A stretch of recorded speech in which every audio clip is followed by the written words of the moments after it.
Hello, hello, everyone. Happy Monday. I hope everyone had an amazing weekend. Welcome to the stream today.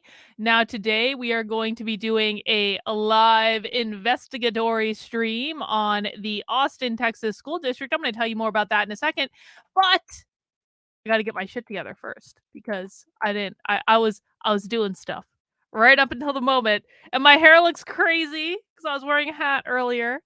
Um, and okay, so I was doing stuff right up until we went live because I started to find some funny things on the Austin, Texas School District YouTube channel, of all things. And I'm excited to show you guys what I found, and we're going to talk about it. Now, the reason that I have chosen Austin, Texas for today's little investigation is,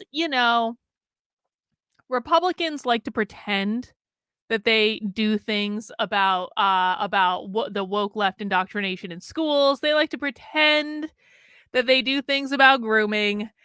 And then when you finally look into it, you discover that really it's all just for show and they haven't actually done anything to stop anything. They just pretend that they're doing things to stop it because it makes for good TV for their audiences. They go on Tucker Carlson and they talk about the bills they pass that they have no intention of enforcing at all. They do these big interviews at like these big things at CPAC where they're like, we are going to stop leftist indoctrination and we're awake, we're not woke. And then they sit back and they allow the woke left to do whatever the flip they want to do, and they don't say anything about it. They don't do anything about it. And so I thought we would look at Austin, Texas. Now, admittedly,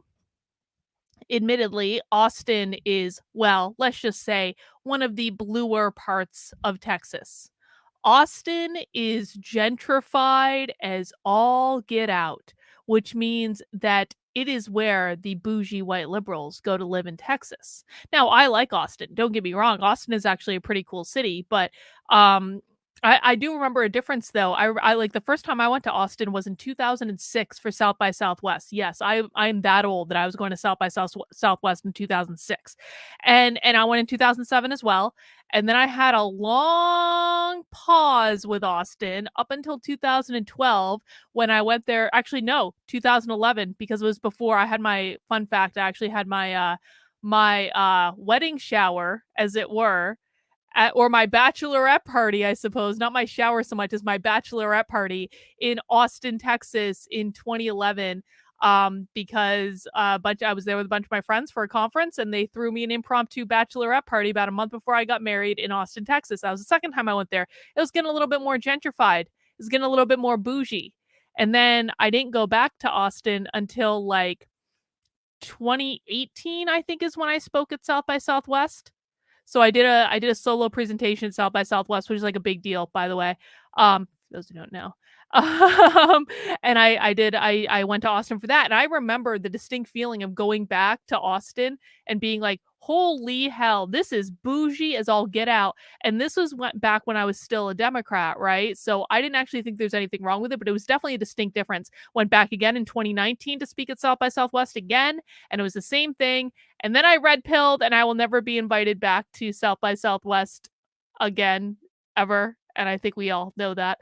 But that's all right. Anyway, my point is that Austin really is one of those cities where it's very blue, it's very woke, and so it should be of no surprise that Austin might buck the trends, as it were. But the fact of the matter is that Austin is still in Texas, and so if the laws in Texas or the edicts coming down from Greg Abbott are broken in Austin, it's still actually a Republican's job to do something about it, and they fail every single time. And so we're gonna do one of our live investigation streams today for the Austin School District, and I'm gonna show you some stuff, and we're gonna talk about it. And you can even help me investigate if you want to. Investigation streams are group participatory activities that we can do together. And yes, they do have a ton of stuff on equity. I've got their equity page, but I might have something even better, because we always start off these investigation streams in the same way. We search for equity on the search bar on the school district website. We always start at the district level because whatever happens at the district flows into the schools within the district. So we want to know what's going on at the district level. Equity is always a good place to start in terms of a search term. And I did that. And they have over 300 search results for equity on their website. And I have their equity office pulled up, and we can look through some of their equity frameworks and equity engagement, equity action plan. These are all probably things that we should look at because they're also adapting it from the National Equity Project, which is pretty fucking woke. But oh yes, Bot. Here's where I'm getting to. So Bot says, and Bot is one of our lead investigators of the Unwoke Army. They have an LGBTQIA affinity group. Well, even more than that, Bot. So I was doing a little digging. And one of the things that I started looking for was what are they doing for a GSA? Now a GSA, and this might be an angle we start taking with schools just to mix things up. And I think we might find some fucked up shit if we do it this way. So just to mix things up, I searched for a GSA. Now GSA used to mean Gay Straight Alliance back in the day.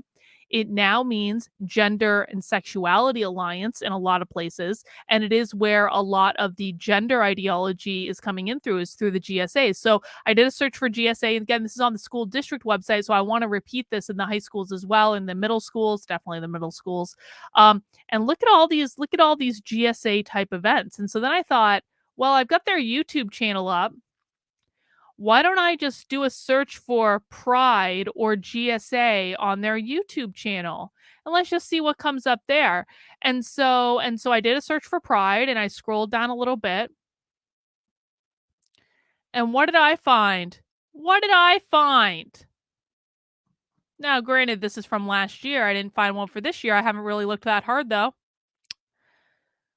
Austin Independent School District Pride Week 2021 Conference. Celebrate, inform, and inspire. The Austin School District on their YouTube channel has an hour-long video about Pride Week in 2021. So a little over a year ago. That might have some interesting content in it, don't you think? Yes, they had apparently a whole conference. A whole conference. If only some intrepid journalists had actually done journalism and looked into this stuff. And so, but here's another one. It isn't, well, this is 10 years ago, so I'm not really that worried about that. I'm more interested in what they're doing, now. So that might be something that we look at. I definitely want to watch a little bit of this video today. Maybe not the whole thing. Maybe we skip around a little bit, but I definitely want to look at this video. I want to know what this conference was that they have on their YouTube channel for Pride Week. That would be my question there. So guys, that's what we're going to spend our time doing on our stream today. We're going to be doing some research into the Austin Independent School District. Let me just pop that link into the chat if you guys would like to help search this out. Now remember, I'm giving you the school district link, but there are within the school district a metric fuck ton of schools. So if we go to the schools, all schools, and let me just pop this link into, thank you for everyone watching on Odyssey. Thank you for people who are watching on Rumble. There's the link there. Thank you for people watching on Rockfin as well. I don't always acknowledge those platforms just because the chat doesn't usually link into the system I'm using to stream, and I can only concentrate on so many things at once. But I do appreciate everyone who's watching on Alt Tech. Please mount that like button for me. Please subscribe to the channel if you haven't already. But look at all the schools within the Austin School District. There's a whole lot of them. So let's see. B. Coxtell says, we went to Duval Atkins football game a few weeks ago and a trans woman was elected homecoming queen, taking the spot of a biological girl. To be honest with you, that doesn't really upset me that much. Homecoming queen doesn't really, if we're honest, mean anything. So I'm a little less, it's not like a biological girl trained her whole life, to become homecoming queen. This isn't, becoming homecoming queen is an issue of popularity. Okay. And so like it's not an issue of like athleticism. There's no talent that goes into it. I'm sorry to anyone that's ever been a homecoming queen in your life. I'm not trying to insult you, but I'm just like, this is not the same thing as sports. Okay. This is not like these girls got up at 5 o'clock in the morning to train for their entire lives to become homecoming queens. I'm a little less worried about that, if I'm honest about it. No offense. Um, and if the kids want to vote that for homecoming, want to vote a trans person to be homecoming queen, then fine, whatever. I don't really care. Um, so that's what we're doing today on the stream, guys. Now, before we jump into it and get into our activism, I do want to let everyone know that I do have a locals or actually supporter call because my Patreon supporters are invited to the call as well. I do have a supporter call at 7 p.m. tonight. So we're not going to do a deep dive into the stream today. We're gonna tool around a little bit. We're gonna see if anything bubbles up. But this isn't going to be like a several hours long stream because I have to end at 7 to go do my community call with my supporters. We do community calls on Mondays and Wednesdays. Monday is called Marathon Monday because those community calls can go many hours, oftentimes as long as it takes for me to run a marathon, which is about 5 hours because I was always a slow runner and it was just the way it went. And so we're gonna be starting that at 7, and who knows how long we're gonna be going for. But if you would like to join us on that community call tonight, there are a couple ways you can do it. You can join us by becoming a supporter of my work on Patreon. There are monthly options from $5 a month all the way up to $250 a month. And it really depends on what perks you want to give and how much you want to support me, of course. You can get some awesome swag for that. Now, if you don't want to join via Patreon, I totally get it. You can join via Locals. And Locals is the community that I tend to interact with the most. So if you're looking to have one-on-one interaction with me or interaction with me on a group setting, Locals is going to be your best bet. You can head over to kb.locals.com/support and join for $5 a month or for $50 a year, whatever's clever. And you can find that information at activelyunwoke.com/support. And that'll get you access to the locals call that I'm doing at 7 p.m. That is a private, unrecorded call. And we just talk about whatever's on our mind and get a little hope and sanity in this crazy world in which we live. And I really do enjoy them every week. My locals calls are I need to call them my supporter calls because I do invite my Patreon supporters to them as well. So if you're a supporter on Patreon, I would welcome you joining the Zoom call at 7 p.m. too. I just got really used to calling them my locals calls because they used to be exclusively for locals. And now I'm opening them up to other supporters on other platforms as well. But you can join me there. And I think we're going to have a great call. And I'm really looking forward to it.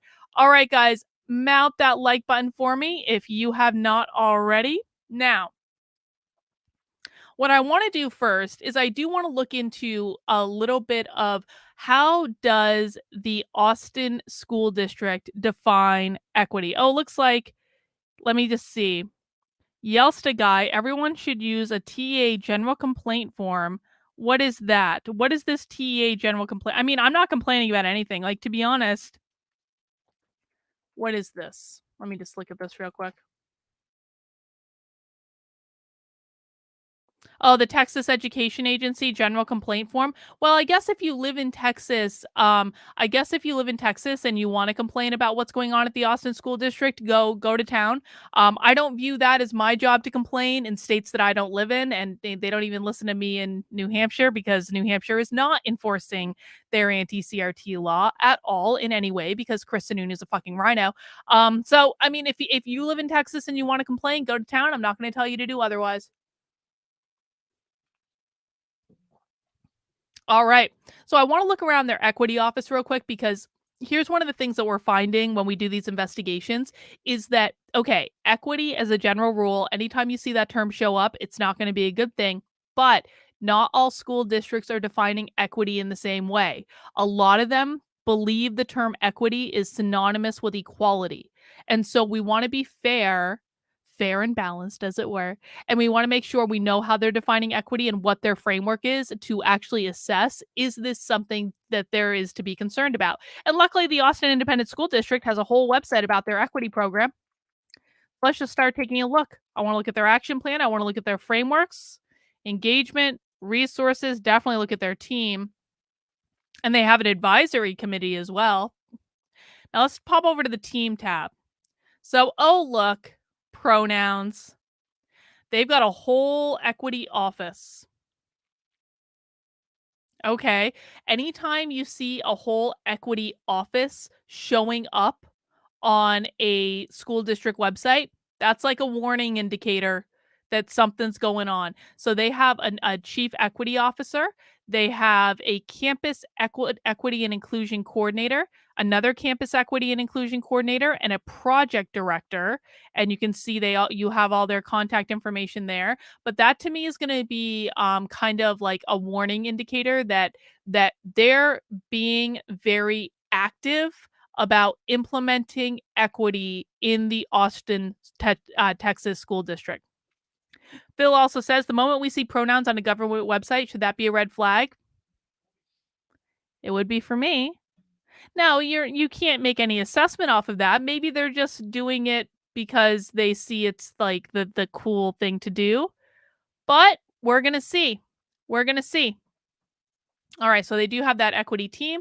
Who's on their advisory committee? Oh. Oh. Oh. They just told us. This is so helpful. They just told us that they did indeed broadcast their meetings on their YouTube page. Now, the reason that's helpful is because when I was tooling around their YouTube page earlier, it was really hard to assess what any of these meetings were, quite frankly, because they all have very generic titles about them. But if we go back and look at for October 4th, it's that's tomorrow. That's tomorrow. That's tomorrow.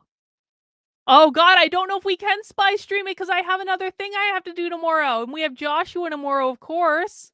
5:30. God. Oh well, I might be able to. Maybe. We're gonna put that in our back pocket for a second. We're going to put that in our back pocket for a second. I might be able to work that out for Spy Stream.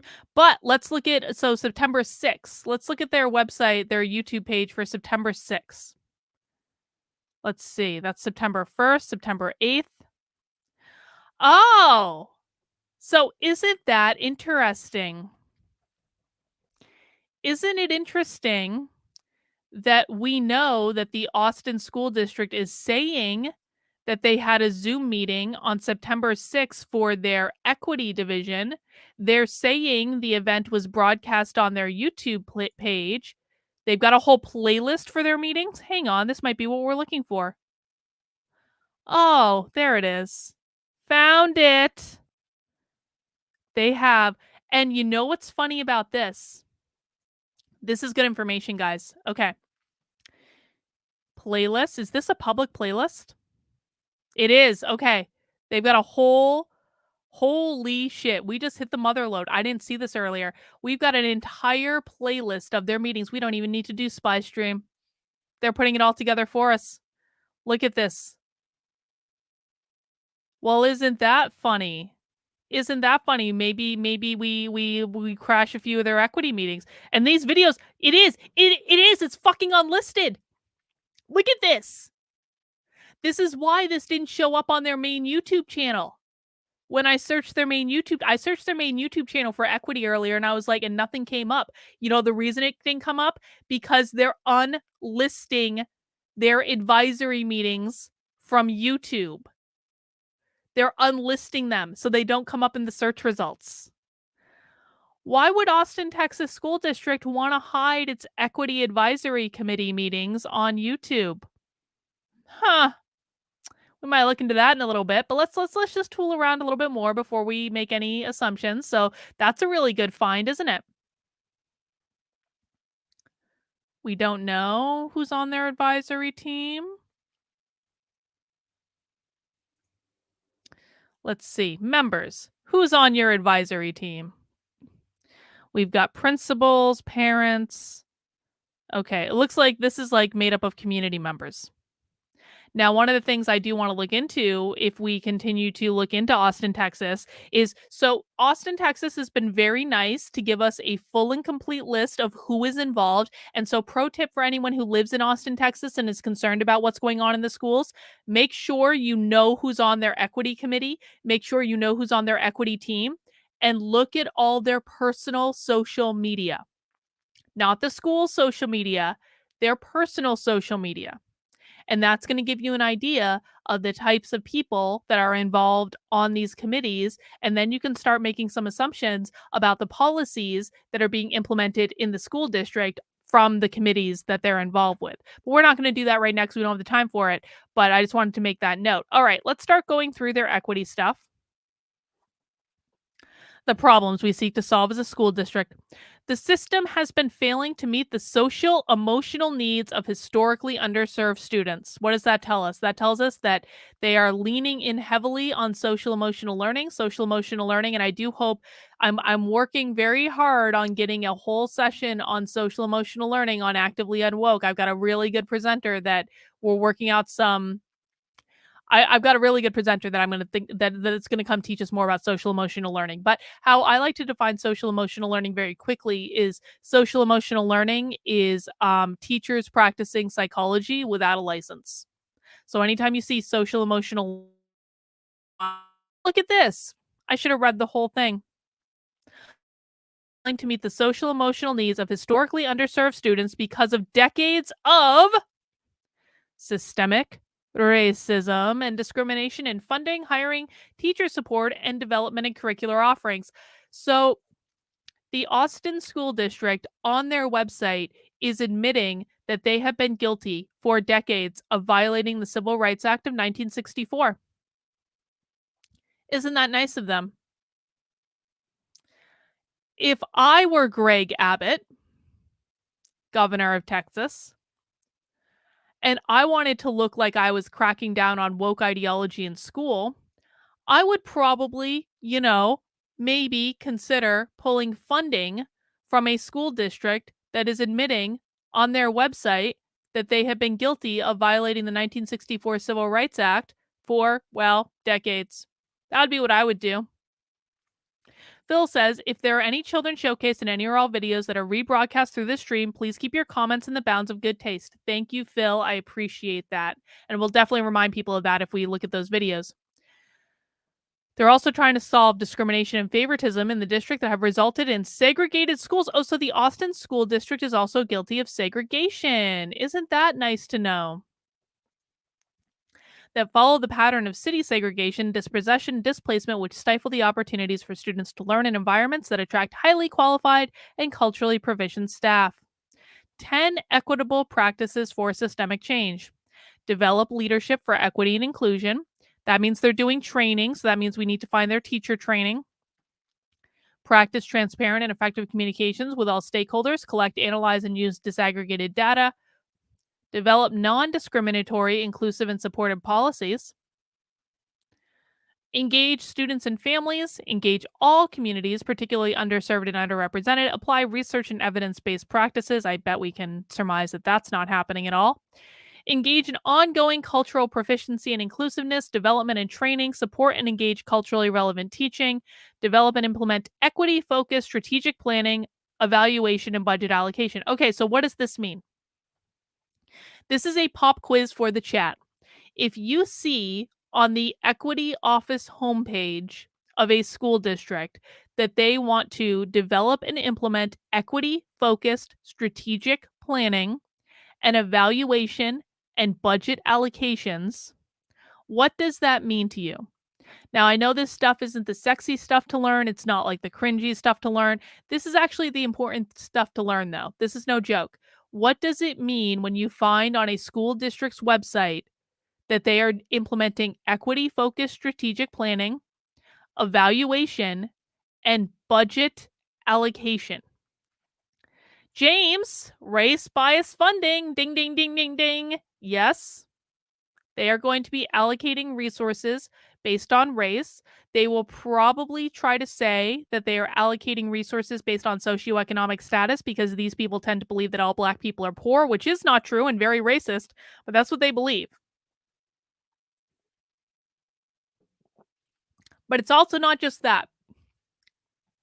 It's not just, though budget allocation is important, and we found several school districts that are allocating taxpayer money based on immutable characteristics of their student populations, which seems a little bit racist. But it's not just about that. If I see a school district that is hardcore leaning into equity in terms of all of its strategic planning, what else might we expect to find in this school district? Now, this is a little abstract.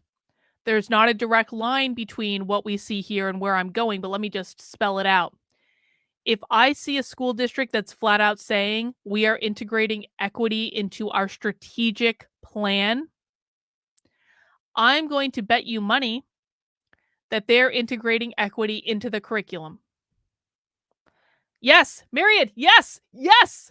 We said it at the same time. Exactly.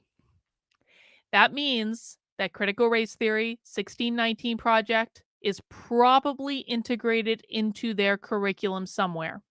Because if it's integrated into their strategic plan, that's the first thing that needs to happen before they integrate it into their curriculum in a systemic way. And yes, I'm purposefully stealing their term. So we need to be on the lookout for that. What do they have in their curriculum? They got a nice little graph here. In order to achieve equity, they are going to identify underserved communities. So we want to know how they're defining underserved communities. Listen to the voices of the adversely affected. Conduct root analysis, environmental scan and asset research promising practices and industry exemplars. What a great word. Establish the same robust but realistic measurable goals over time, adapt and develop research based strategies and tactics with underserved communities in bold and italics. Draft strategic implementation and evaluation. Yeah, weird that all of these same all have the same graphics and charts. It's like they're all working with the same community partners in order to develop their graphics, isn't it, Phil? They got everything here in Spanish just to make it equitable. All right, moving on. We've got their action plan. Oh, now here we know how they are defining historically underserved communities. How much do you want to bet this is like everyone but white men? African American and Black students, Asian American students, deaf and hard of hearing students, emerging bilingual students, Hispanic and Latinx students, immigrant students, indigenous students, girls, and young women. Students who are identified with mental, cognitive, and physical disabilities, refugees, students who identify as LGBTQIA+, students who identify as not economically disadvantaged, students who access special education services, students who are experiencing homelessness and in foster care. I mean, that's a pretty decent list, to be honest. And they're not all race. There's lots of intersectionalities in that list. But I think we can see what they're leaning on, which is they're identifying people based on their immutable characteristics. Now,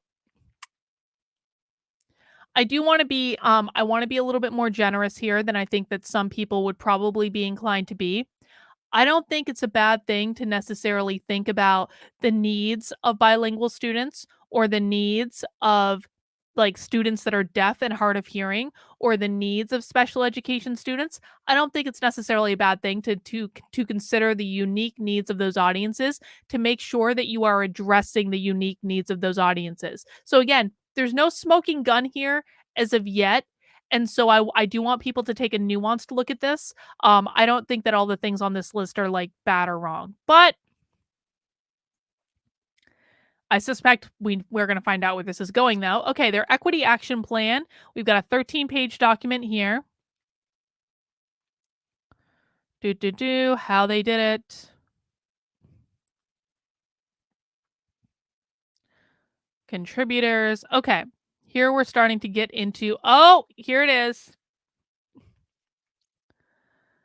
Racially disparate outcomes and discipline data. So, one of the things that we see show up in almost every single school district that's implementing equity is they really focus on disciplinary statistics about Black students getting suspended at a higher rate than like non-Black or or white students essentially, because they usually only focus on Black and white. Even though it's Texas, they probably really should be focusing more on Latinx, but I don't think we're going to find that.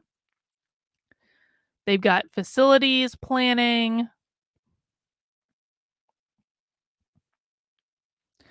We know that they're centralizing the equity plans, which is important. That means if you see that they're centralizing things, that means that largely the school districts are going to be completely taking their lead, or excuse me, the schools within the district are going to be completely taking their lead from the school district themselves. So that's important. It actually makes things easier for us. We can make the base assumption that because it's in their plan that they're going to be centralizing their equity work at the district level, that whatever is happening at the district level is flowing into the school districts. Let's see. I'm just doing this really quick, guys, just to get us in as much as we can. Oh, they've got a whole HR initiative about this. That shouldn't be surprising.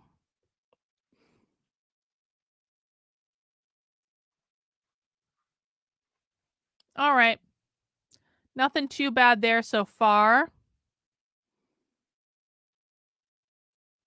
That's just that's their engagement schedule, their training schedule. Well, let's look at some of the training that they're doing. Okay, so eliminating racial disparities in discipline, fine.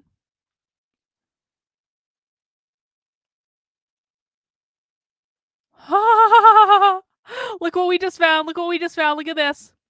It was from 2020, hosted by the Austin Independent School District Office of Equity and Cultural Proficiency and Inclusiveness. We have a Facebook video of their equity summit.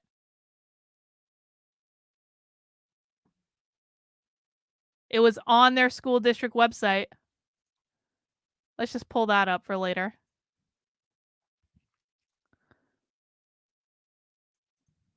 And then we start getting into, oh, look, 2-minute teaching tips, names and pronouns. So one of the things that we routinely ask when we're one of the things we routinely ask when we're looking at like school districts is how long have they been implementing equity? How long have they been implementing it? Because so for example, and this is just something I want to put a bug in your guys' ear for, I am convinced, I am absolutely convinced that the Portland school districts are responsible for the rise of Antifa in Portland.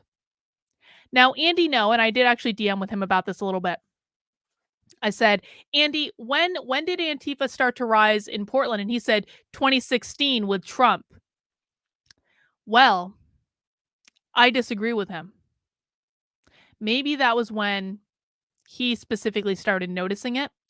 But the Portland, Oregon School District has been formally integrating equity into their curriculum since 2011 at the latest. We know we know it was happening in 2011.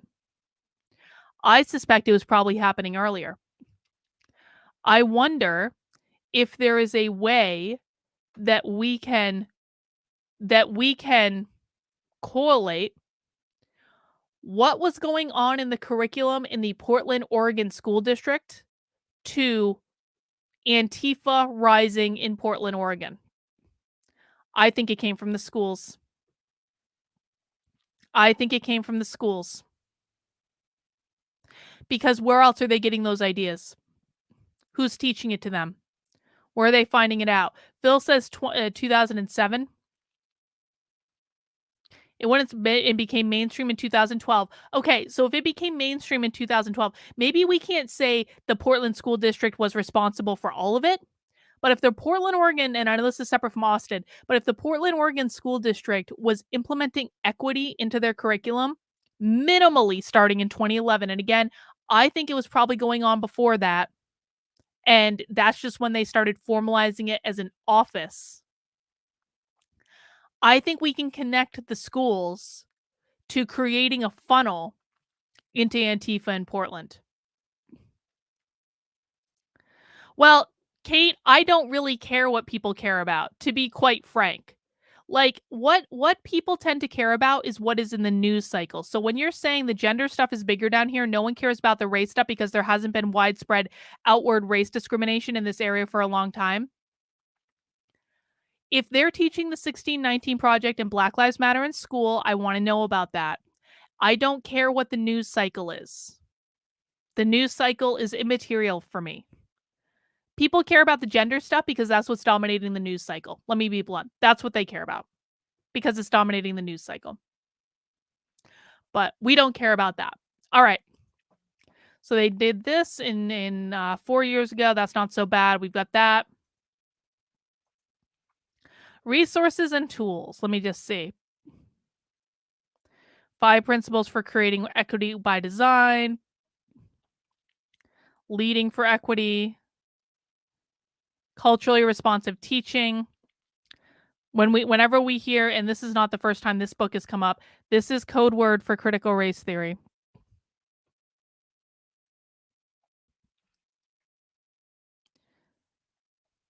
Nothing crazy there, though.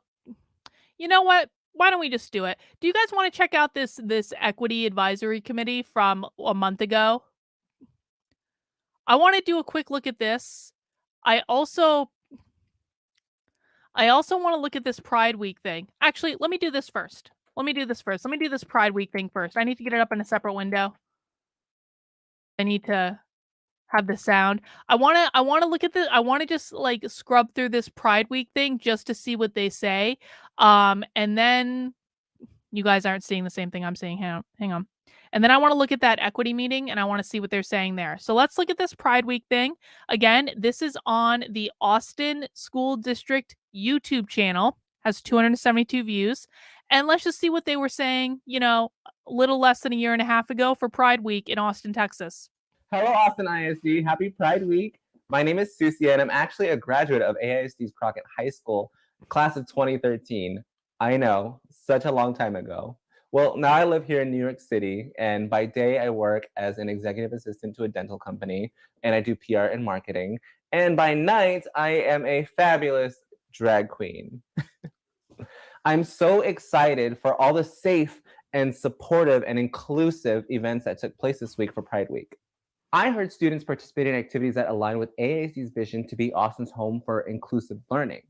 You guys hosted pride circles and talked about the importance of being an ally. Really? Every campus received pride swag. Really? Banners, buttons, stickers, masks, flags, everything, the works. And AISD is piloting the Out Youth Texas GSA network, Be a Beacon LGBTQIA+. Hey God. What? They're piloting what now? Oh, I'm so glad we started here. All right, what are they doing? Hang on. You guys hosted pride circles and talked about the importance of being an ally. Every campus received pride swag, including banners, buttons, stickers, masks, flags, everything, the works. And AISD is piloting the Out Youth Texas GSA network. Out Youth Texas GSA network. Someone Google that shit right now. Maybe I will. Out Youth Texas GSA network. I'm doing it in a different screen, guys. Hang on. Okay, let's see.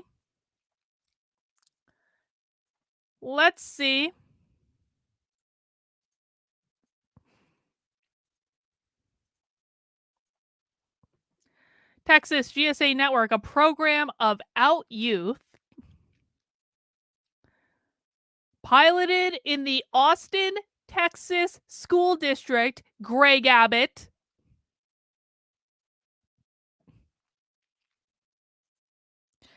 Again, Kate, I give two shits what people care about. I go where the evidence takes me. You guys are doing that in schools, by the way. Just because people don't care about critical listen, I'm gonna be blunt and we're gonna focus on this, but like if you guys legitimately don't care that your kids are being taught to be racist, that's your business. But I do care. Okay? Just because this is where we chose to look doesn't mean there's not crazy shit elsewhere. And to be quite frank, if all you're focused on is the craziest of shit, they're probably doing a lot of even crazier stuff in the class that you're ignoring by saying, we don't care about that race stuff. So I think it's a really bad attitude to have, and I don't welcome it here, is what I'm telling you. You need to care about all of this stuff because all of this stuff is connected. Okay? All right. Texas GSA Network is a statewide program that unites school-based GSA student clubs and individual students through our online statewide forum, regional coalitions, resources, virtual trainings. Let's see. For youth. Preteen drop-in. Oh, they've got places for preteens to sign up by text. No, I'm not missing your point. I've dealt with people who have your attitude many, many, many times. I'm not missing your point at all. Thank you.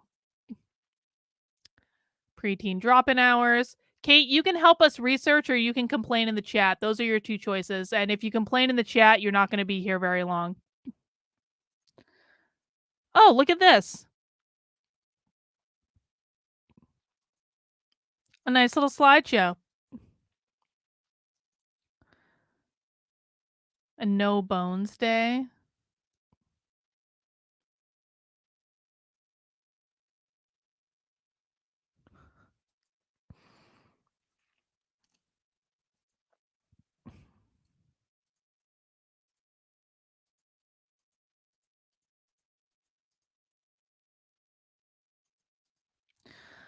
Do they have a YouTube channel? I bet they do. Bet you they do. Oh, there it is. Found it. Ding, ding, ding, ding, ding. Now, this looks to be their generic YouTube channel. Sex Ed Q&A. Oh, we're doing Sex Ed Q&A. A chat with non-bite. Holy shit. What did we just fall into? Holy shit. Bot, you want to get into one of their preteen discords? That'd be pretty rad.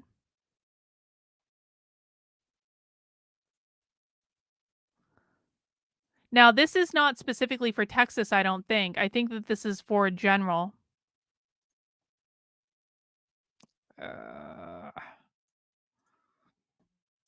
Yeah, this is for general. Oh, no! They're based in Austin! Holy shit, I'm wrong. I'm wrong. They're... Okay, so it might be like a general... Bot knows how to get around that, Phil. We've been infiltrating Discords for a while now. Like, so I thought that this was general, but they're based in Austin, Texas. Okay. So we just stumbled upon possibly one of the craziest things that we could possibly stumble on. So this is all based in Austin, Texas.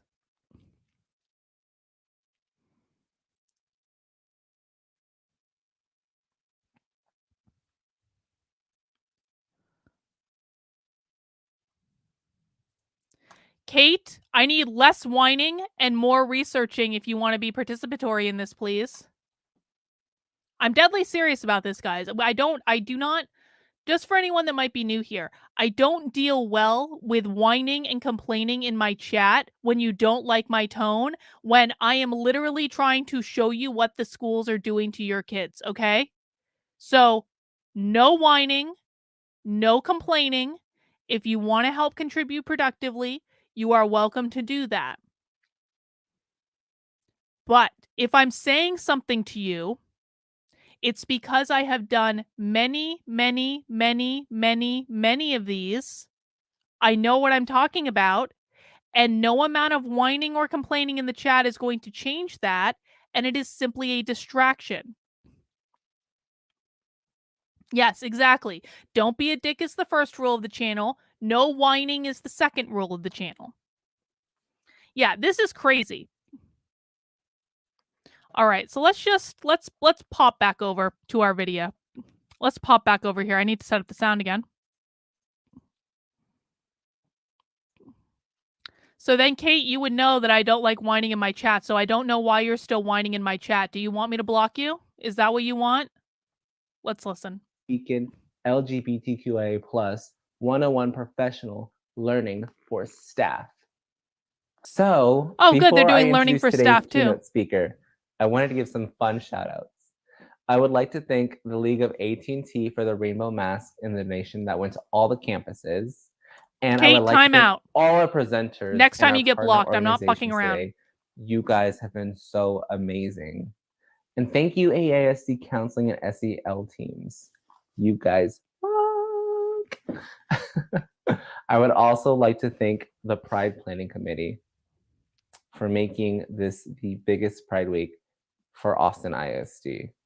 I wish I had this back when I was in school. I wonder what happened this year for Pride Week. Certainly not least, I would like to thank a personal thanks for my old high school theater director, Christina Burbank Shelton.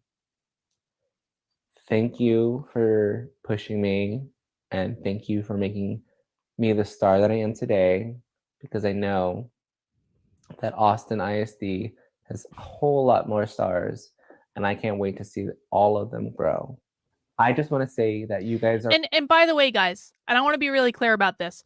Just because they have a drag queen doing this video doesn't mean that anything is going on. Drag queens can exist without them having any involvement around kids, okay? Now, I think it's a little weird, but I'm not going to be one of those people that's like, grooming, just because I see a drag queen. No. We've already stumbled upon way more incriminating shit than a drag queen, and I just want to make sure, like, everyone's clear, like, on my position on that. I don't think that drag queen equals grooming. It can be an indicator that something might be going on, but one does not necessarily equal the other. Are amazing, and you've all been rock stars, and that AISD Pride Week has truly been a time to celebrate, inform, and inspire. And that's what our community is all about. Now, I have the honor and privilege people wear less to at the introduce beach. Today's keynote speaker. People, hang on. So you're commenting on the fact that they're wearing a bra under a jacket. People wear less at the beach. So if you think that that's inappropriate, then I hope you've never taken kids swimming. Like, it's not an indicator. And I'm sorry, like, people have got to be stop being like so prudish about this, because just because like I can see more in a bathing suit, to be honest, like than what we're seeing right now. And I don't think it's that harmful. I don't. Sorry. Author, psychotherapist, CEO, and founder of Gay Sons and Mothers. Please give a warm welcome to Rick Miller. Thank you. Too bad I don't get to meet Susia in person. I am thrilled to be here. I just want to make sure that you can hear me. So he's doing a Good, thank keynote. you. I'll also speak slowly for the interpreters. So he's just doing a generic keynote. Is there anything else in this video that we need to think about? Oh, hang on. What's this? What's going on here? yourself in being your best ally. Thank you. I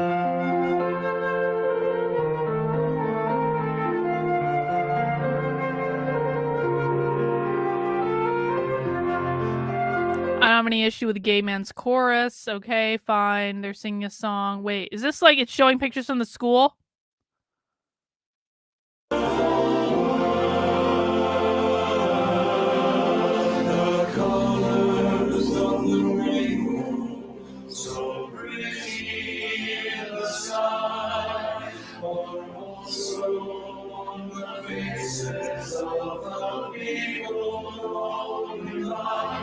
I see friends shaking hands, saying, how do you do?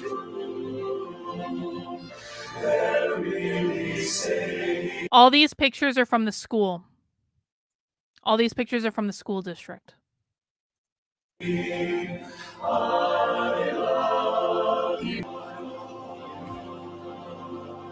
Kate, I timed you out as a warning and you came back and you're still whining and distracting us.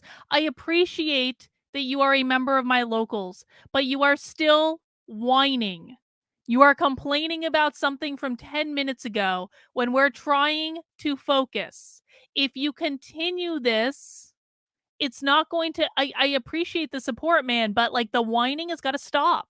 It's got to stop. I cannot have this here when we're trying to focus. I can't.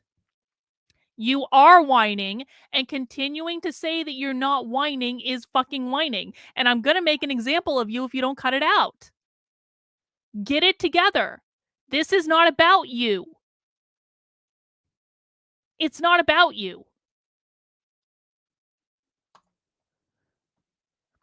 Every time people come into the chat and they distract people from what, like, there are people in the chat that are researching right now. There are people in the chat that are paying attention.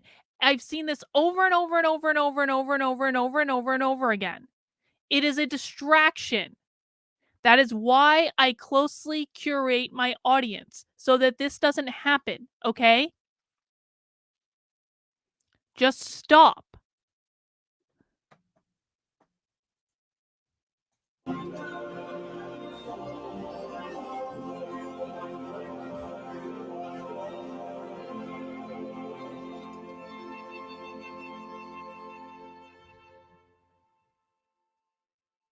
If you want to be helpful, then start being fucking helpful instead of fucking complaining. Next time you complain, you will be blocked, and I do not care if you take your $5 a month out of my locals. I don't care. If you have something to contribute, then contribute. But continuing to complain when you have now been asked probably a dozen times to stop, I usually just would have blocked you by now. Okay? No more fucking whining. No more fucking complaining. If you do it again, you're going to get blocked, and I don't care about your feelings about it. If you want to help, if you've been to every meeting since 2017, then help point us in the right direction instead of fucking whining. Kate? Okay, apparently this is the stream about Kate because Kate won't shut the fuck up. Kate, you chat in one more thing saying anything about you not whining or you not complaining or defending whatever the fuck you're doing, trying to fucking distract my chat, then you are going to get blocked. This is your final fucking warning, and you've gotten about 4 or 5 more warnings than I usually give to people. Thanks, Kate. Goodbye. Kate is now blocked.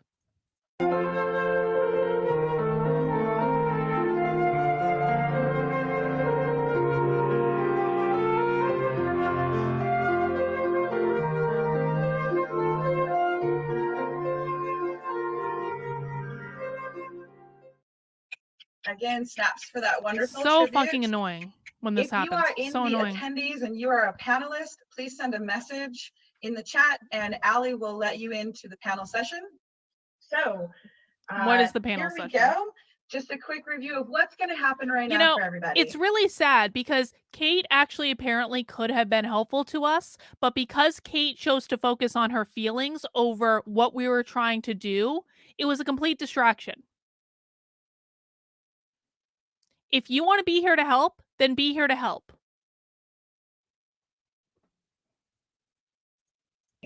Again, oh, in case I haven't mentioned it, my name is Christina Burbank Shelton. I go by she, her. And I am the Pride Coordinator for Austin ISD. And it has been my absolute privilege to be on this project and work with everyone. And y'all have been fabulous. And I have a huge list of thank yous to say at the end of this panel today. So for now, what's happening with the panel? Okay, we have all of our organizations that presented throughout the day, plus a representative from AISD. And each of them is going to take 1 to 2 minutes to give you a spiel about who they are, what their organization represents. And then I will introduce one at a time. They will do that. And then at the end of that, After each person gets to introduce themselves, then we will have a Q&A, and you can put your Q&As into the Q&A at the bottom of your screen. And myself and Allie, who is the Assistant Director of Community Engagement for Austin ISD, we'll be monitoring that chat, and we'll ask questions, and it could be specific to one of the organizations or to the person, or it can be a general question and somebody can be like, hey, I'll take that one. So without further ado, we're going to go ahead and get started right now, right at 12:40, perfect timing. We will start with our first panelist, and this is in alphabetical order. We'll start with Frederick Heather with the Texas GSA Network. Go ahead and unmute yourselves when it's your turn to talk. Thank you. Hey y'all, thank you so much for being here for AASD Pride Week. It has been an honor and a privilege to get to work with everyone. From the GSA network that we're looking your at. leadership has been phenomenal. Thank you. I feel so privileged to get to work in a city in a district that really is doing so much to try and be inclusive. And of course, we've got a long way to go, but we're really working a lot on this. I am the Texas GSA Network Coordinator. I am based out of Out Youth in Austin, Texas on Comanche, Tonkawa, Jumanos, and Coahuiltecan land. My pronouns Land are they, acknowledgement! them, and I am here to help any students, teachers, staff on campuses. Here's the question I have. Who else is that outright youth thing working? What other school districts in Texas is that outright youth thing working with? I'm gonna let this play for a minute, and then I'm gonna look at their website Texas, in the background. Start and sustain Gender and Sexuality Alliance clubs. Hang on. We had a great discussion in Dr. Stephen Russell's panel on using research to tell your story about the importance of GSA clubs, and we'll get into that a little bit more later. But for now, I'm just going to drop the link for the toolkits section of the Texas GSA Network website, and that is a collection of information and resources that students and teachers can use to support their GSA clubs. Thanks so much, everybody. Oh, okay, hang on. I want to show you guys this. Okay. So in terms of this Out Youth Club, yeah, it's similar to Outright Vermont, which, by the way, there was a protest against Outright Vermont this weekend, which I thought was interesting. But look at this. Okay. Out Youth serves Central Texas LGBTQIA+, lesbian, gay, bisexual, transgender, queer, questioning, intersex, and asexual youth and their allies with programs and services. So they are exclusive. This organization and that YouTube channel is exclusive. Here's what I'm really trying to say. We're going to start finding an epic boat ton of gender shit going on in the Austin, Texas school district. This organization and that YouTube channel specifically serves. It seems like they specifically serve this community. I just want to take another look at that YouTube channel. Hang on. I know I'm bouncing around a little bit, but Out Youth. Okay, all their videos are a year old or older. QT BIPOC. What is QT? Queer and trans BIPOC. Centering queer. They've got kids on the internet.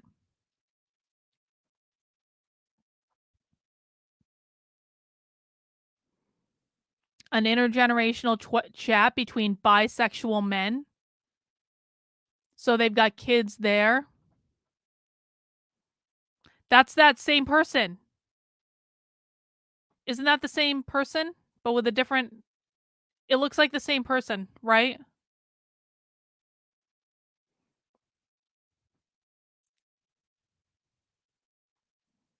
A conversation with Out Youth. That's going to be kids on the internet. Role-playing games and gender identity.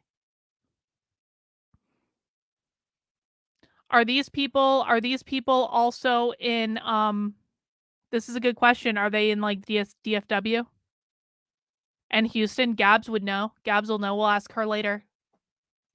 If she comes to the Outright Youth Commitment to Racial Justice. So there's the race component that Kate was promising me no one cared about, but that we all knew people did care about. Educators' rights surrounding queerness. What the fuck is that? So we're gonna end up finding a lot of stuff going on, is what I'm saying. Anti-racism work specifically there. Let's look at their board of directors real quick.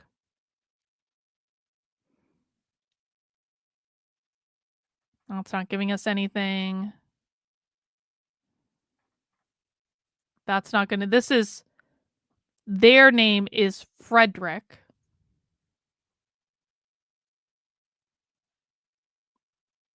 I don't see a Frederick. They could have changed their name though.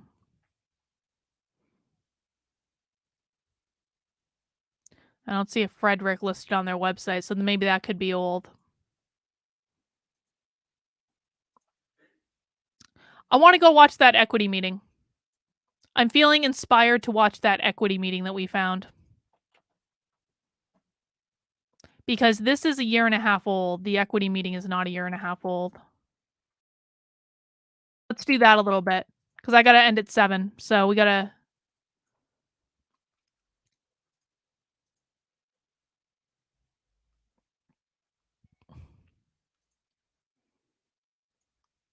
And guys, I'm sorry you had to see me yelling at Kate like that, but like, to be really honest, it just really bothers me when people come into these streams and they make it all about them and their feelings. It's like of all fucking, like facts don't care about your fucking feelings. We're trying to work, you know?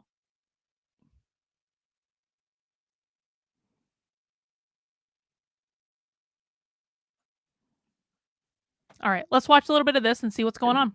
Glad you all could be on the call this evening. We are continuing our hybrid version of I don't know why there's EAC. 2. That's theirs. That's not mine. That's the video. Excited to continue the hybrid option.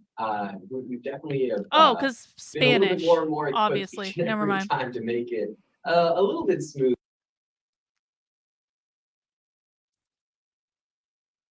I'm just going to fast forward a little bit. And how helpful are the captions in terms of fast forwarding?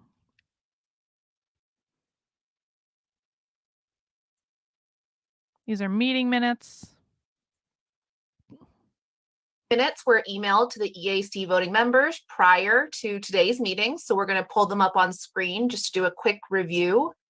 As we're going through, if there's anything that you have a comment on, anything that looks incorrect, please raise your hand. Again, we're not going to spend too much time on it just because they were emailed in advance, but we will scroll through.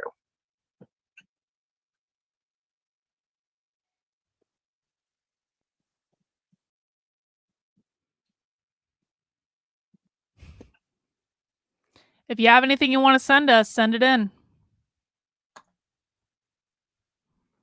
They're basically scrolling through their meeting minutes. All right, see. They're approving minutes. Fine. Okay. Public comment. It's time for public comment. Thank you, Sachi. And at this time, as Fareed mentioned, feel free to raise your hand or indicate in the chat if you would like to provide public comment, and we'll designate this time 2 minutes per public comment. Fareed, do we have anyone that has requested public comment online? Or Sundal? Not at this moment, no, Vanessa. Thanks for asking. Oh, Phil found their chair's Okay. Twitter page.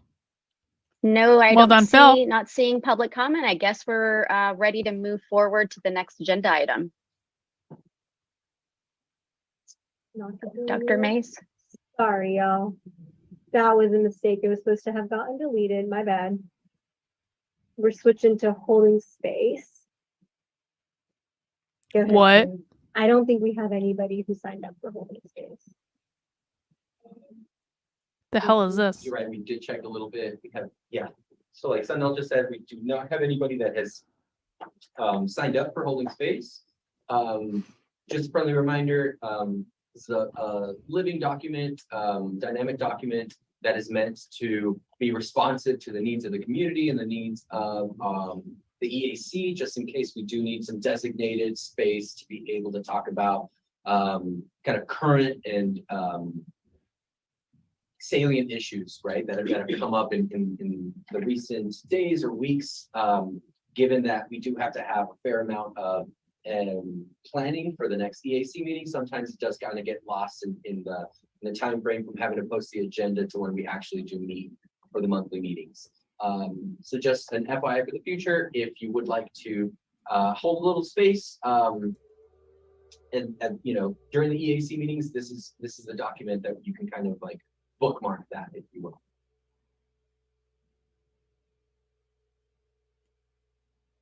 Right. Moving right along, we have built into tonight's meeting an agenda, some updates from the subcommittees, and we will be kind of closing out with the equity enrollment subcommittee, who has provided us some recommendations. Actually, the recommendations were provided to us at the previous... You guys are not gonna fucking believe this. Kate is still fucking complaining. She just tagged me in locals. Kate, the fact that you went to my locals to continue complaining is all the evidence that I need that I did exactly the right thing, and thank you for letting me know who you are, because now I will remove your locals membership as well. Stop fucking complaining. This is true for every conservative. I can't do it anymore. I am retired from conservative complaining. I am fucking retired. Well, I broke up with conservatives a year and a half ago. Get over it, Kate. My God. This is what the fact, like, listen. You guys sometimes think I'm too fiery and for no reason. I have had to deal with this bullshit for years. For years when I'm trying to be productive. I can't do it anymore. I can't.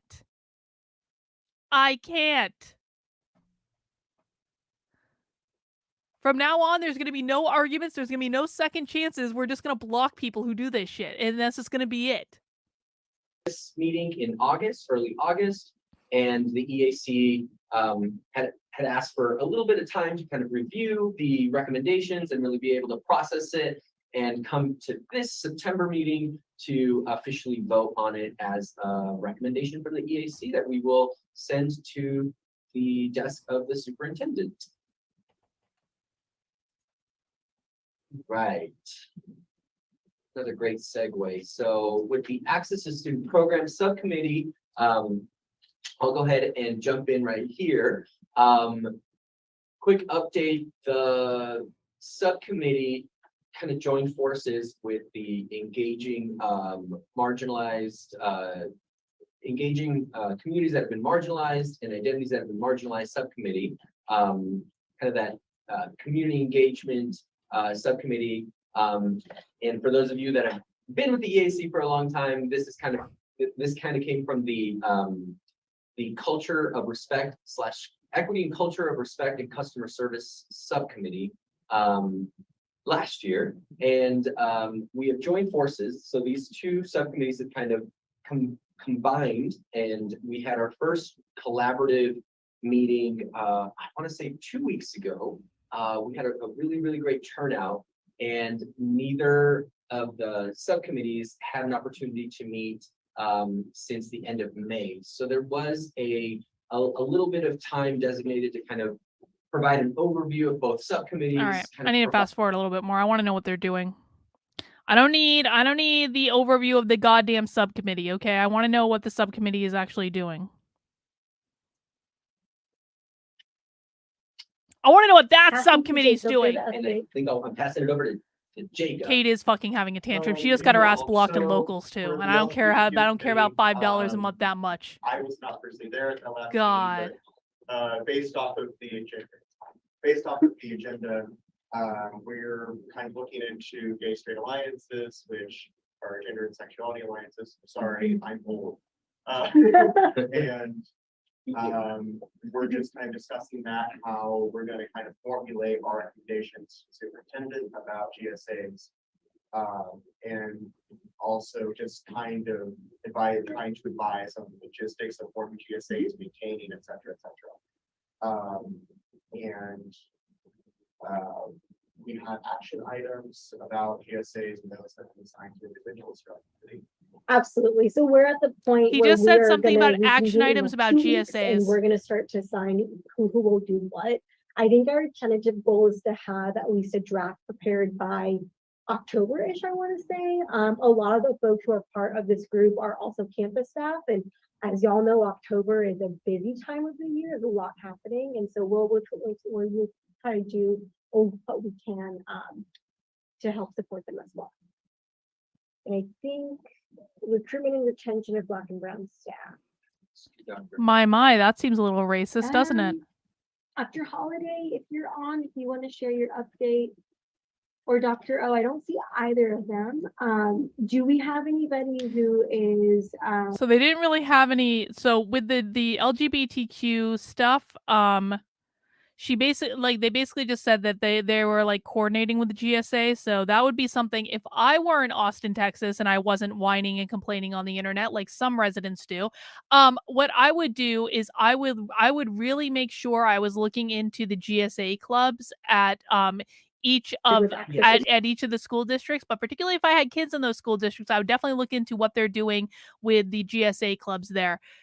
Phil, troll super chat, worth it. Thank you, Phil. Appreciate you as always. We share, but if any. Okay, they're just going through subcommittee stuff. What's this? Sharon, Yes. is that correct? Okay, cool. And I'll just note the one change that we made. Okay. So If yeah, you're- so Sorry, give me 1 second. Is this large enough for everyone to read? Might want to try and see there. That better for folks? It's pretty good. Okay, take it away, Valerie. Oh, they're talking about their equity okay, definition. so we at the last meeting we shared this document, and then it was sent out after the meeting for closer review, and asked folks to give us some feedback if there's anything they wanted clarified or maybe changed. So I just want to go through and let y'all know about a few things that we did change based on suggestions or comments. And it's kind of hard. It's not necessarily linear. Oh shit! God damn it! Fuck! I hit the wrong button. Glad you all could Damn. be on the call this Hang on. evening. We'll We go are- back to where we were in a second. I hit the wrong button because I wanted to take this question. What does GSA, what does that stand for? New here. GSA can either stand for Gay Straight Alliance or Gender and Sexuality Alliance. And it used to be an okay thing, and now it's just one of those things that there's a lot of indoctrination coming through the GSAs and a lot of grooming coming through the GSAs. And so that's why we're specifically looking at the GSA stuff. The Equity Council group that we have. Hang on. I wanted to go back to hear what their actual definitions were for equity. I hit the wrong button. My bad. Committee real quick.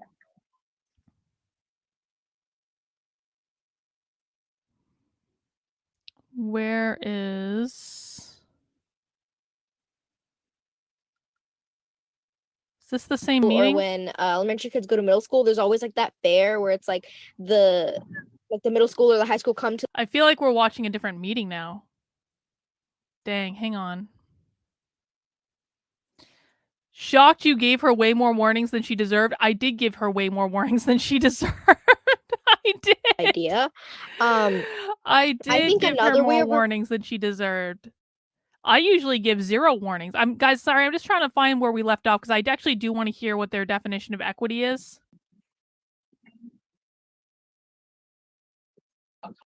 Action items that have already. We have been able to.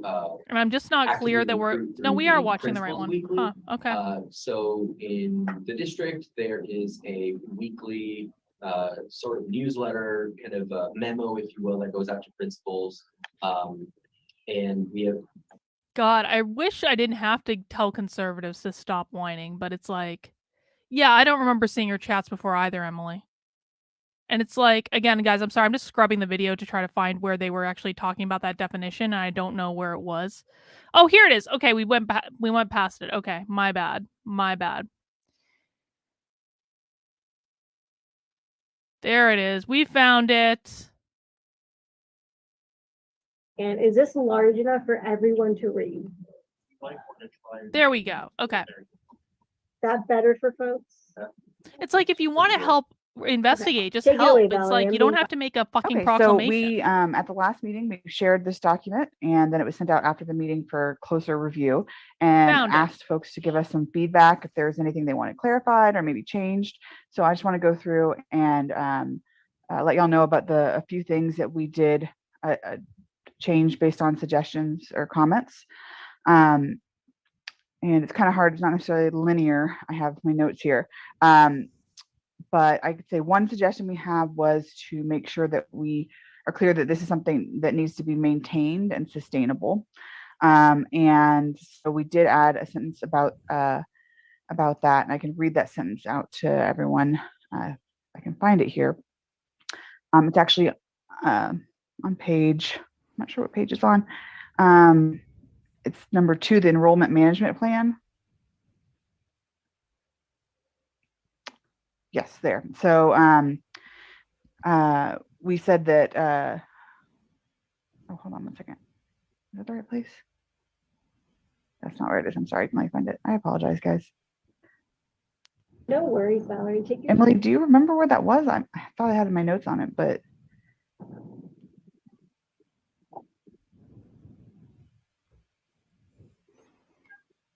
Just give me 1 second. No worries. Sometimes when you're watching actual committee meetings, boring as shit. They try to bore you to death to get you to not watch them.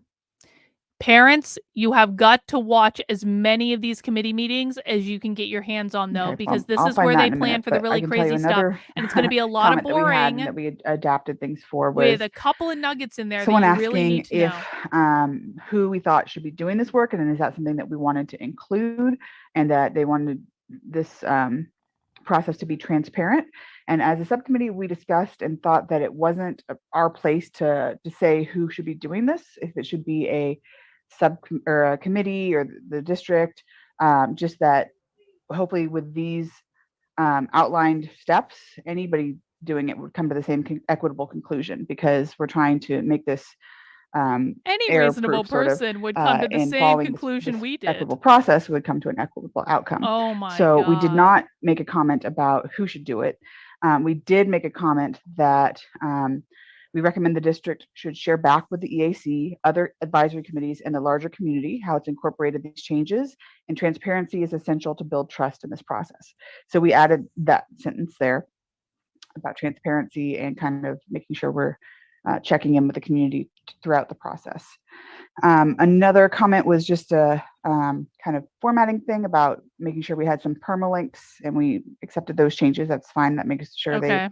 the document will live on beyond any changes to those websites that host those articles. And then there was a question about, if you want to go to the very end,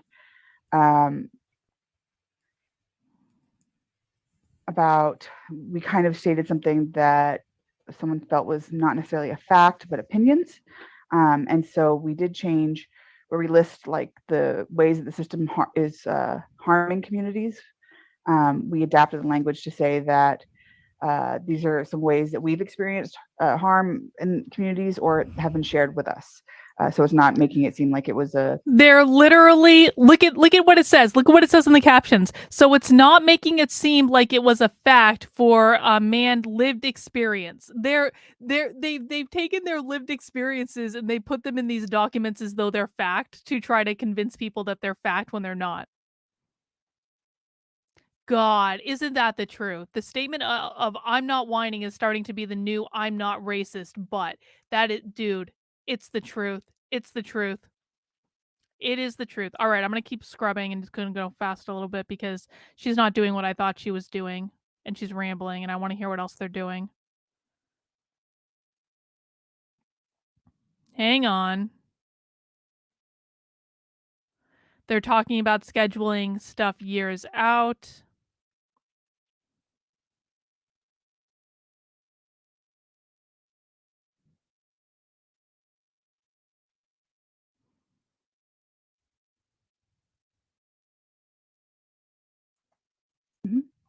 So I just wanted to note that the first part of our paragraph says that it will follow a regular schedule in addition to being evaluated anytime critical under and over enrollment thresholds are reached, right? So This is about enrollment. Okay.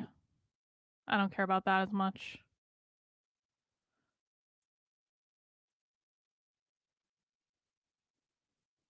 Into consideration of They're like still fine working arts on the schools, for same example. thing. All right, let's fast forward.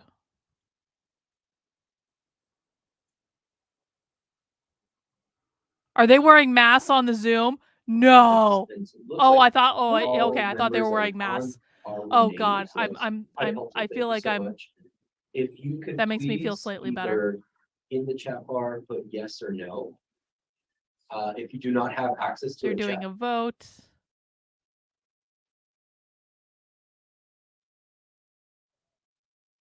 Subcommittee real quick. I want to find, where did they talk about LGBTQIA ++2 spirit, So, like, whatever. genuinely interested. That's recruitment. I'm not interested in them recruiting based on racist standards right now. Where a small group of us will be able to.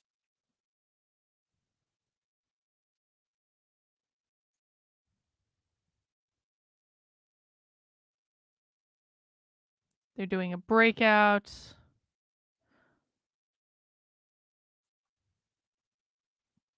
So they're not going to film that.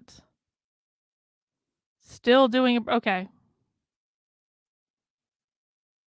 What did they do in their breakout meeting?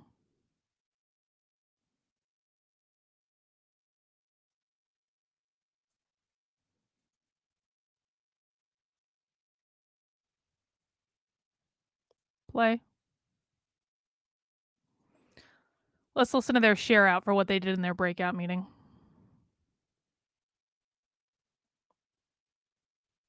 So normally with stuff like this, I would only normally watch these meetings if I had some sort of like lead that something crazy had happened in the meeting. And in that case, I would watch the whole thing from start to finish. But that's not what's doing. We're just trying to get a lay of the land in right now, so we're kind of scrubbing through it a little bit. But normally I would sit and watch all the boring bits as well, because you can learn a lot from the boring bits. God fucking damn it. Kate made me fuck up my knitting, and I'm not happy about it.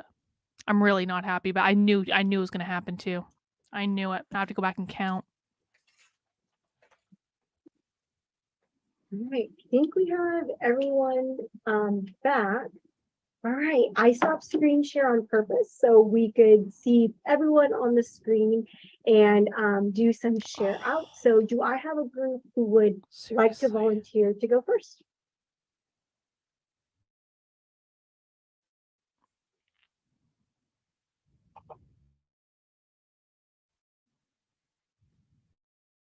Number one, come on now. Okay, Kate didn't actually make me fuck up my knitting. Joshua did earlier. Okay. This is more of a Gloria, I Joshua think problem. you're the one talking, but we're having a hard time hearing you. It's starting to cut in and out. I see your square is lit up, but I'm not able to hear you well. Oh man. Well, now I heard you say that. You want to try again? Oh man, that's testing. Oh man, testing. Well, actually, it's working. If you would like to give your group summary. Okay, get it together. Yes, Come on. I'm over here. All right, the group summary. So, do you need can you share the screen or? Yes, I can. I'm happy to bring it up. Give me one second. Great. Okay, let me. Well, that way if I cut out. Okay. All right, here we go. Can y'all see my screen? Everybody good? Okay, so our members. All right, Gloria, you started to cut out again. It seems anytime you start talking about the actual group work, it's cutting out. We have a variety. This is like any socialist presentation that we typically watch where they don't know how to use technology. Anyone else in the group who would Somebody else better do it then. Jacob? Somebody else. Yeah. Sounds good, Gloria. We'll see if we can get. Listen, hang on. If you want what you need to look for in your school district, then check out my Indiegogo campaign to train 10,000 parents how to find this stuff. I'm going to break it all down for you. I'm going to show you exactly where you need to look. The program launches in January. You can get a slot in it right now to be one of the very first people in the program. But on these streams, I can't spend a lot of time breaking down everything I'm doing simply because we have a limited amount of time on the stream. But if you're looking for a program to help teach you, well, you could watch my other streams on it. Because we've done quite a few streams on them at this point. This might not be the best stream for you to watch because we're taking a little bit of an unorthodox way about it. But check out the Indiegogo campaign, and that will be a great resource for you if that's what you're looking for. What I was wanting to report out. So my group kind of discussed mostly, what communities we need to reach out to that are kind of missing from EAC in terms of like representation, that sort of thing, and also what communities are present. We said for communities that are present, we think that LGBTQ people, people of color, interested in like equity issues and education, those people are kind of present. And we think that more Spanish speaking and other language speaking people aren't present, and we really need their perspective in EAC, especially because American culture is so drastically different from other cultures of other countries. So we can get those lenses, that would be very helpful. And also, can you slow down for me? Sure.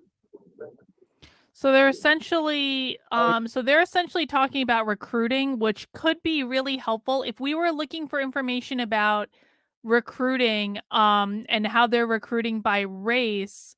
Then this might be a really helpful thing for us to dig into. I'm not sure it's going to be helpful for us now, but what I do want to do is go to the end of the meeting to find out what they're going to be talking about next at the meeting tomorrow that we could spy stream if we wanted to. So skipping ahead to our next steps.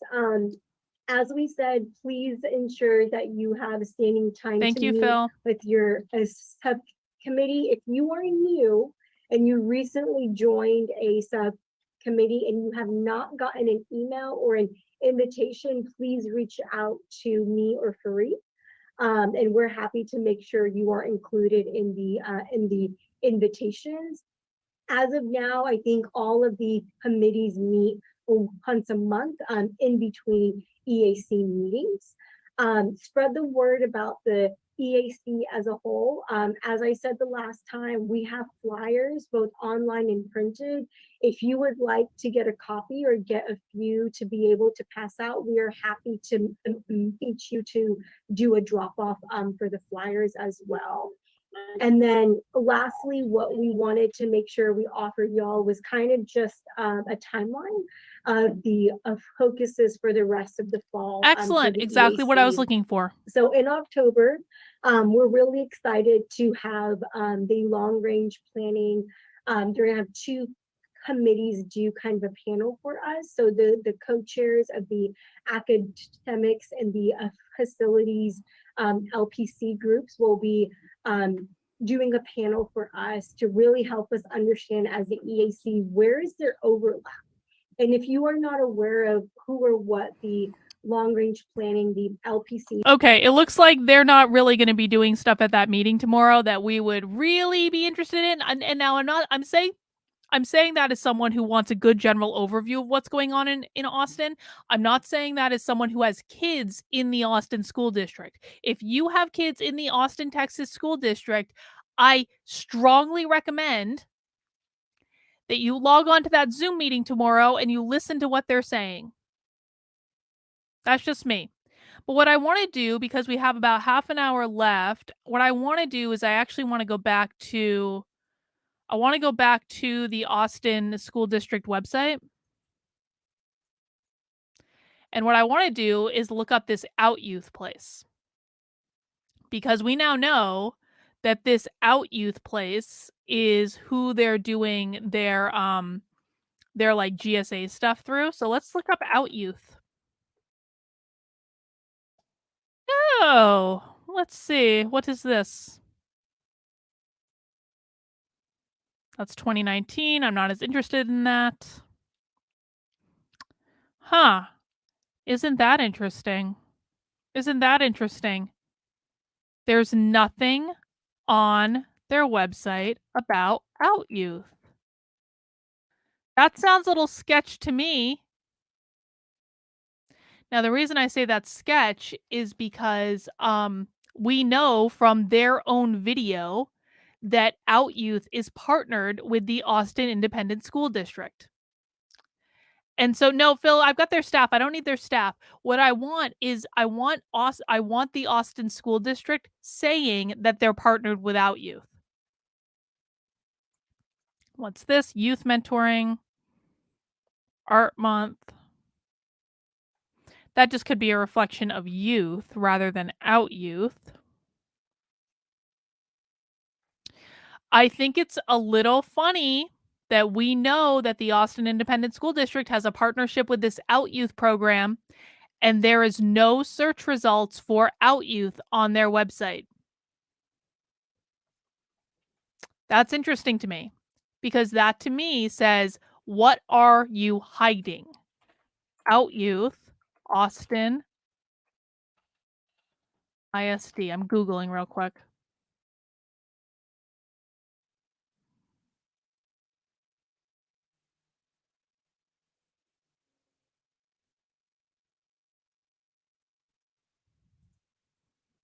Hang on, may just found something.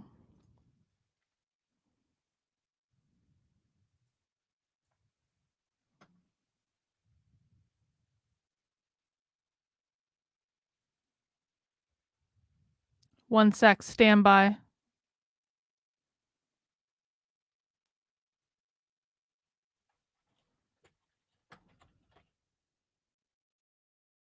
Why did that come up then? Let me show you what I'm looking at, which is not the screen you guys are seeing right now.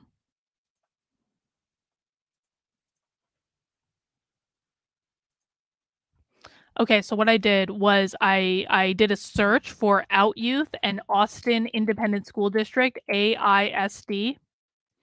And so the nothing comes up at first. What I want to find is there anything that we can find that specifically and explicitly says that the Austin School District is partnered with Out Youth? So the first thing that comes up is Out Youth. But look at this. Look at this. Creating supportive environments for LGBTQIA plus 2+ students. Austin Independent School District. So let's look at this. This is a webinar series.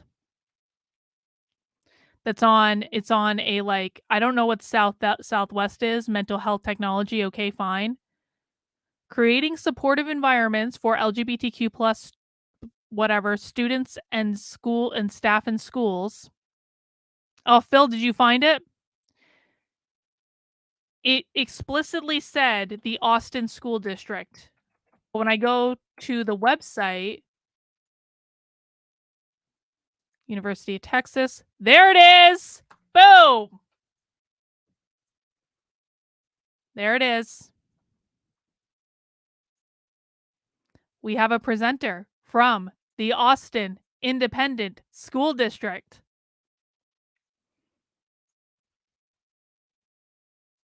Oh, what's this? Fucking Glisten. Glisten strikes again. Glisten. And Glisten has an Austin chapter. Glisten is crazy. If you see Glisten show up on your school's website, you have entered crazy town. Let me see. It looks like Phil's got some stuff. Bot's got some stuff. Let me just open up these links that they're giving me in the chat. That's not what I wanted to do.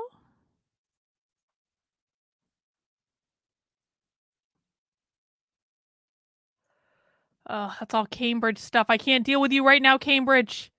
We're focusing on another state. Okay, let's see what Bot and Phil found. I'm not forgetting about that other one that we just found there. I just want to see what Bot and Phil found real quick. Austin Independent School District celebrates Pride Month with a flag raising. Okay, I'm not, I'm not crazy. Here it is. Here, Bot. Additionally, the Austin Independent School District has partnered with Out Youth and the Texas GSA Network to support Be a Beacon LGBTQ+ 101 and anti-bullying professional learning courses for all staff. So, what this means is that anyone in Austin, and we may do this, I don't know, we may do this, but we'll see. FOIA their fucking training. If you are a parent in this community, send in a FOIA request to get their training that they partnered with Out Youth and the Texas GSA to do.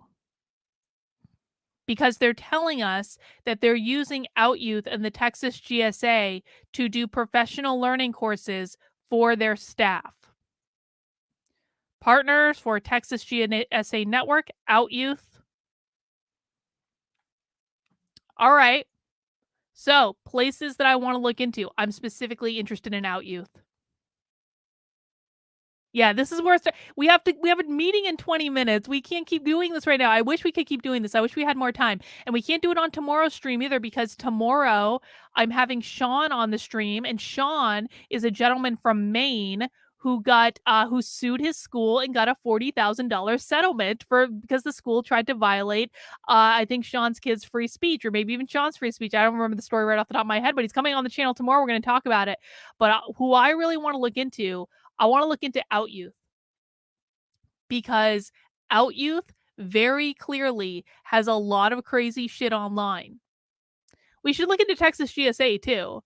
But I want to spend some time perusing their YouTube channel. I want to spend some time looking at their content, because now we have explicitly that the Austin Independent School District is partnering with these gender things. Okay, so this is the road we're going to go down with Austin. I think we're going to have a lot of fruitful searches there. Phil, what else did you send? Oh yeah, University of Texas. I'm sure University of Texas is partnering with them too. Yeah, I definitely saw them linked to the University of Texas at Austin. I definitely saw that. So that's what we're going to do. Let me just look real quick. Okay, so they don't have, it doesn't look like Texas GSA.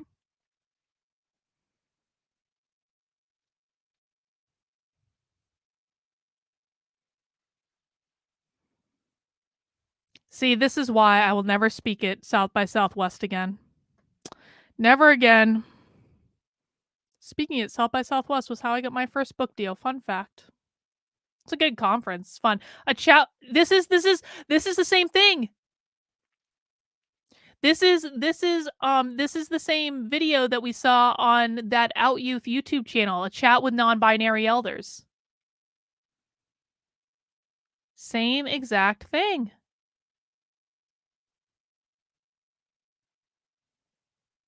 Wow. All right. So guys, I think that's where we're going to cut it for today. I feel like we have, actually, let me just hang on. Let me do a little bit more. Let me go back. Again, I'm sorry I was quite persnickety. This is what one person can do when they become disruptive on your streams. This is why I curate everything. I hope you guys appreciate the curation that I do on these. Out Youth.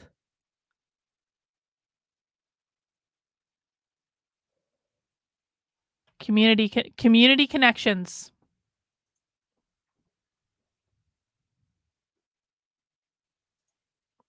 Found it. All right. So I want to point something out. So when we earlier today, actually, let's just do it live. Let me show you this. This is why. So as much as the search functionality on a website is a way that we can quickly find information that we want, we always have to be mindful that school districts can take search results off of their website. Okay? So just because information exists on the website doesn't mean we're going to be able to find all that information purely from a search, because if a website owner does not want you to search something on their website, they can just take the pages out of the index. They can choose to not have those pages indexed, so the search results won't show up. So remember, when we searched earlier for Out Youth, which I'm going to copy and paste directly because now we have their community partners. This is where it starts getting really interesting. Let's go to their website, Out Youth. Nothing comes up for Out Youth, or there's a lot of stuff that we have to wade through. Look at this. Let's even just do in quotes. So the quotes will put that term together. Okay, 11 search results. Oh, there it is. Okay, so it did come up on the community connections page. It did come up. It did come up. So they didn't take it out of the index, but we still found it anyway. So here are they're working with the Austin LGBT Coalition on Aging. Why? Equality Texas, Transgender Network of Texas, Austin LGBTQ Chamber of Commerce. We've already got Out Youth, but let's open it anyway. The Austin LGBT Coalition on Aging is made up of representatives of the LGBT community. Why is the Austin School District working with a senior citizen group? Why? Why is that one of their community partners?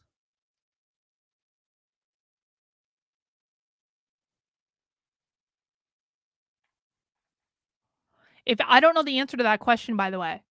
So if anyone has ideas in the chat about why a school district might be working with a senior citizen coalition group, chat in your thoughts. I have no idea. No idea. Equality Texas.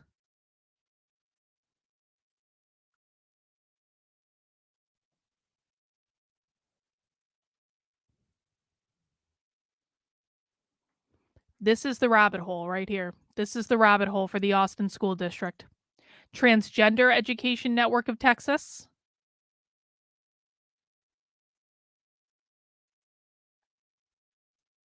What the fuck? Why does the Transgender Network of Texas have Child Protective Services investigation tips on their homepage? That's another question that I'm not sure I want the answer to right this second. Oh, resources for Texas trans youth. And this is on the ACLU's YouTube page in Texas. Yeah, Republicans in Texas, you're doing a real banner job keeping this shit out of the schools. Real fucking banner job, Republicans. God, I get so angry when we end up finding this stuff. I really do. Because it's like Republicans just lying to people about what's going on. Just to look good. Oh, look at... What? Wait. What?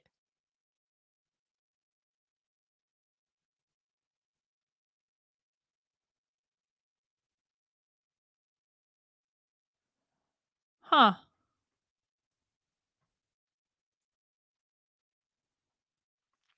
Austin Pride Foundation. How much you want to bet they're sponsoring drag queen something or something? Not that that's necessarily a negative. Okay. Well, here is Pride this past year.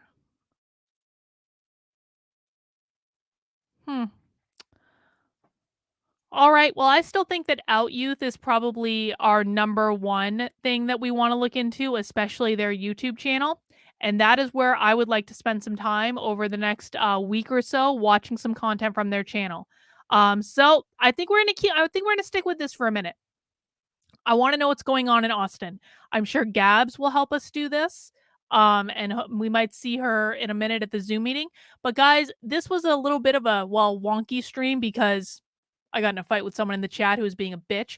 And so we found some stuff and we watched some things that weren't particularly fruitful. But what I want you to take away from this stream, and this is not going to be the last stream that we're doing on Austin because I want to watch some of these videos on stream where we can all see them. What I want people to take away with this is that, you know, when you first start looking into the schools, you don't really know where to go at first. But just look around, poke around, find look through as much stuff quickly as you can, and eventually you're going to land on probably one lead that there might be something wonky going on. We got that lead very early when we were looking at their equity framework because we knew that they were systematizing equity across their system and stuff like that. So that's a good place to start. But where we really got our lead was when we stumbled upon this Out You thing that they're partnered with. Okay? So just don't spend too much time looking into every detail on everything when you first start looking into your school district. Just take a quick glance and find where the rabbit hole goes. We found the rabbit hole. The rabbit hole in the Austin School District is not about the race stuff, although they're definitely doing that. It's about the gender stuff.